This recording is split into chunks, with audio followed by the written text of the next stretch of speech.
some people approach things like that. They don't like to go into things. They don't like to bring things up based on, they don't want to hurt anyone else that was involved in the situation or him making a decision to do what he wanted to do. So I feel like he has the right to chill and fall back if that's what he chooses to do. But people would love to hear it. I know that. I'm one of them. Interesting to hear his take on why he left, why he went the other way. Definitely. I want to ask, I'm going to go back to Lyor Cohen. And I want to, in your opinion, I want to get your opinion on why exactly do you think that Lyor Cohen would pick Funkmaster Flex to send shots, particularly at Damon Dash, out of all the other people? Why do you think he would do that? Well, he couldn't use Charlemagne. That's first, as we saw. You have to get someone that's willing to go out there and fight your battle. And it seems as if Funkmaster Flex was willing to do that for whatever reason. He might have had some monetary reason. He might have threw him a little money, or maybe told him he would put him in a position that he's not in right now, that he can make his life better. And we see this all the time where people move based on the bag. You know what I'm saying? They move based on the paper bag, the under the table money, and they'll sell their people out. And that's what we're seeing when you're seeing the situation with Funkmaster Flex. You're seeing the epitome, the real, true sellout situation. You were seeing a real, true sellout situation when you're seeing Funkmaster Flex move like that, speaking on business that's not even his business, and using his platform to spread this message. I think it's irresponsible. I think, like again, I said, I think it's disgusting that he's being used by them to downplay what Dame and Jay-Z and Biggs put together, and putting everything on Dame, because as you know, within business, he's not the only piece to the puzzle. There's other pieces to the puzzle. He's a big piece to the puzzle, but he's not the only piece to the puzzle. Let's just be clear here. Like, let's understand that, you can't do anything by yourself. You need a team to help. Let's talk about his puzzle a little bit, because that leads me into my next question. You talked about Charlemagne the God in 105.1. And we've been very critical about our boys over there at Hot 97. Now, I've said that they're cavemen. I said that they are way past their prime, and it's time for a lot of them over there, in particular Funkmaster Flex and Ebro, to go. Do you think that this was a plot on Lyor Cohen's part and Hot 97's part to gain publicity on a dying brand, in my opinion? Now, that being said, Hot 97 has a great website and things like that. I'm talking in regards to YouTube numbers, social media, the youth, today's standard in how you listen and watch hip hop. Do you think that they're failing in that? Do you think that this was a publicity stunt in their regard? Absolutely a publicity stunt. It was absolutely meant to spread a message to discredit independence, to discredit the message that I sat with Damon Dash with, and Dame had before he even met me, and before they went back when they started Rockefeller, to discredit the message of independence, for you to etch in your mind that you need them in order to be successful, to continue that legacy. That legacy only helps them in the end, as you see. You see what I'm saying? It's like we help them by getting on their fields, we're playing their games, we're on their courts, we're within their companies, and in the end, you see a lot of our people, they're broke. They don't have anything to look forward to. The people that really get paid the real dollars are the people that own the companies, that own these football fields and these stadiums and these arenas, and own the team and all this stuff. And then in the end, they give these guys a little dollar and say, here's a little money for you, but they're giving people money without any form of education, as far as for any financial education, because as you all know, growing up in the hood, like most of these people that are in entertainment, most of us, we're only products of what we grew up with. Our point of reference had to make things stretch. Our point of reference had to do what we had to do. You know what I'm saying? I don't know if y'all came up in this, but mama had to cook pots of food in order to feed us. And we ate that pot of food until it was gone. You see what I'm saying? There wasn't no spoiling going on for some reason. You know what I'm saying? We had 4 days in the same pot, so you got these people that don't know anything, don't have financial literacy. Just don't have it. They're financially illiterate. And so we got to, when you're giving people that type of money and you're throwing them out in the streets and you're saying, hey, here you go do what you have to do. What happens is we try to put a Band-Aid over the pain through the things we buy. You know, the things that we didn't have when we were younger, we try to supply that hole that's in our lives because we didn't have the things we wanted when we were growing up through materialism. You know what I'm saying? We buying cars, clothes, you know, we're spending big money on, and you know, and it's a circulatory process because we're spending the money back with them and it comes back through them. And then you're talking about companies that are the foundation of the prison industrial system.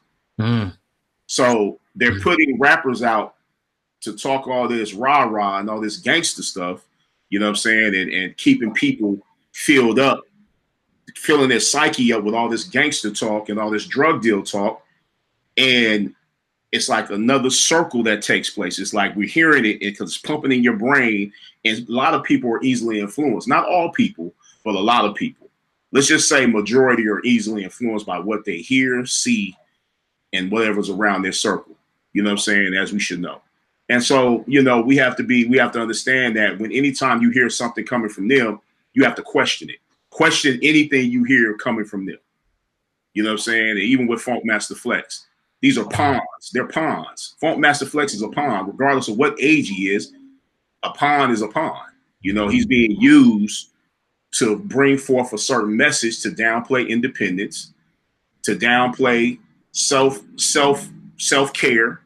You know, because if you look at it, he's not talking about anything that uplifts people. He's talking about all day, talking about freestyles and what somebody did. I mean, like, come on, man. Like, it's enough distractions. And look when the distraction is coming in December, right before your so-called New Year's resolution. The resolution should be every as soon as you want to make it, really. But you know what I'm saying? It's a distraction and keeps people focused on the silly shit instead of focusing on themselves and building a better situation for themselves as well as their families. Absolutely. Talk about that though, like the beats. Because one thing that Dame, he said this a long time ago, and he even said it recently. He talked about how different people, in particular Leo Cohen, are now paying rappers or even igniting beats and kind of just sitting back and benefiting and getting the bag off of it. And they get all the money, but it gets serious because guys are dying in the street. You know, people's getting all types of threats. Talk about that whole thing about, you know, Lawyer Cohen paying people to beef and respond to people that made a diss record. That was interesting. Dame brought that to my attention a long time ago. And you know, another situation that was disgusting to me because as we all know, beef sells. And we learned that not too long ago with Tupac as well as Biggie. You know, that situation, if you really look under the hood, I'm sure that made so much money that to this day they're trying to still get things to that level. Whoever they can get to beef, whoever they can get to talk about each other. And don't get me wrong, there are times where people have disagreements and they don't really get along, you know, but it seems as if it's only the rappers that do that because you didn't really hear about the Temptations having beef with the Four Tops like that. You didn't hear about Marvin Gaye having beef with Isaac Hayes and stuff like that. And I'm sure maybe these people did have disagreements, but it's being sold, filth is being sold, so because they want to continue to fill our minds up as black people in the streets with the filth so we can also approach it the same way they're approaching it and continue to have beef amongst our community with people in our communities. You know what I'm saying? It's like again, a circulatory process. It's like if they fill you up with so much garbage in is garbage out. Input is output. You see what I'm saying? So if I can keep feeding you garbage, how do you really expect your life to be if you're influenced by the garbage I'm feeding you? The screen of your life is going to be chaotic. It's going to be ugly. It's going to be a mess. You know what I'm saying? Because input always leads to output. And that's why they share all these things with us and put all this beef in our face and who's talking about who and who did what. And, oh, now Funk Master Flex is beef. It went beyond the mic. I mean, beyond music. Now it's a radio DJ getting at a guy that's independent, mind his own business, taking care of his children. You know, for someone that put a battery in his back because he talked about him within his book and he has every right to because he had an experience with this guy. You know what I'm saying? It's like telling a young lady if she's been molested by somebody that she can't talk about the guy that molested her. She has every damn right to speak about the guy that did any damage to her growing up.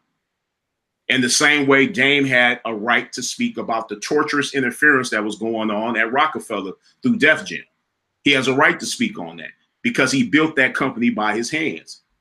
Some people say because they were selling drugs beforehand, that's a problem. But We're talking about people that put their minds together to bring forth something, you know, and they were young men. So, you know, it's not about me sitting here to be moral. Oh, well, the moral of it is they shouldn't have did this. Nah, I'm not getting into all that because that's irrelevant. They did what they had to do, like a lot of people in the hood. You already know. Absolutely. You know, it's just what it is. What does it say to the power of hip hop that people are so hell bent on steering the narrative and creating the beef? Because, like you said, in no other genre other than hip hop do you see this kind of perpetuation being stirred up. So, what does it speak on of the power of hip hop that they're so hell bent on keeping it negative? Because even in the stories that we've heard, or our favorite rappers from the 90s or early 80s, yeah, they may have been talking about drug use, perpetuating little things like that, but they were talking about things that they were going through. It was a story being told behind it, and to a sense, we all heard the story, and it was being told what not to do. Yeah, we like to dress like them and move like them, but they were telling us what not to do. You don't hear that now. So what does it speak on the power of hip hop that they're trying to dumb it down and create the beef so crazy out here nowadays? Well, that's a great question. I've seen this happen because, you know, I was a little kid growing up in the 80s, and I've always been influenced by hip hop. Hip hop today, as we all know, is the #1 music in the world universally. Okay. And let's not disregard that it is the voice of the streets still to this day. Even if that voice is mumbling, it's still the voice of the streets. Mm-hmm. And so if you have that type of influence over people that are impoverished, and you can wake them up by you saying something that can stimulate their minds and stimulate their hearts to go out there and to be courageous enough to step into independence or step into whatever it is they're trying to do, they are absolutely going to try to manipulate that and stop that from happening through putting up all these nonsense rappers that you see today. And I'm not naming names, but we know who they are because you can hear it through the music.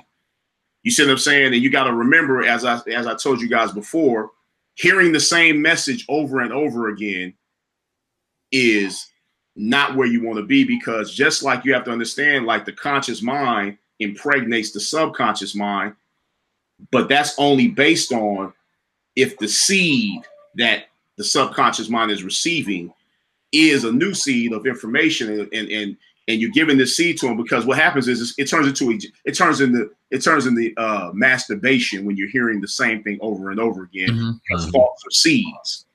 So there's no one really in hip hop today, unless it's someone from the underground or someone from the 90s that was already doing it, or the 80s, that's really challenging the minds of our people.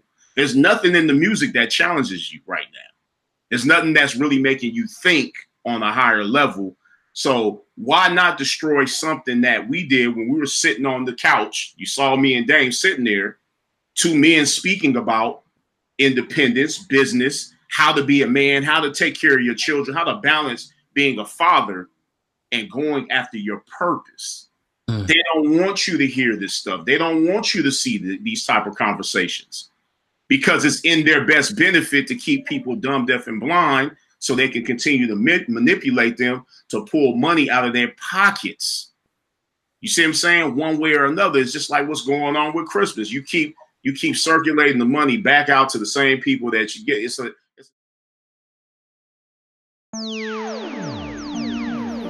only